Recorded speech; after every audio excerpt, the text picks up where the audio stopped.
称谓有很多，而且还蛮复杂的哦。当你要问一个人他家里的成员有谁的时候，你就会用到这一句话，听清楚喽。你给不下有慢饮，你给不下有慢饮，你给不下有慢饮。你家里有什么人？这时候你要回答，比方说爷爷、阿姑、奶奶、阿婆、爸爸、阿爸、妈妈、阿妹、哥哥、阿伯，等，很多很多。现在我们去看看怎么运用这一句话，走。你给不下有慢饮。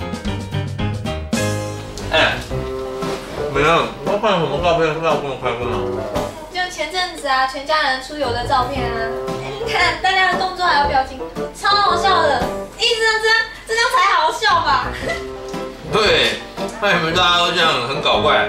哎，你给不下有慢饮，你家有什么人啊？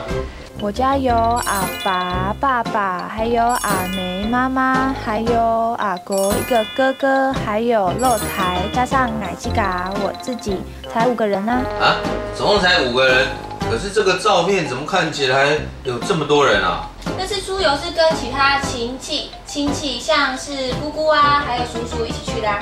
哦，所以你们家也算是个大家族哎，很难得哎，你们的亲戚之间感情可以这么好，真的很棒哎。那你呢？你给不下有慢饮，你家有什么人啊？奶给不下有慢饮，我家有什么人？很简单啊，就阿爸、爸爸、阿梅、妈妈，还有一个阿国哥哥，就这样咯。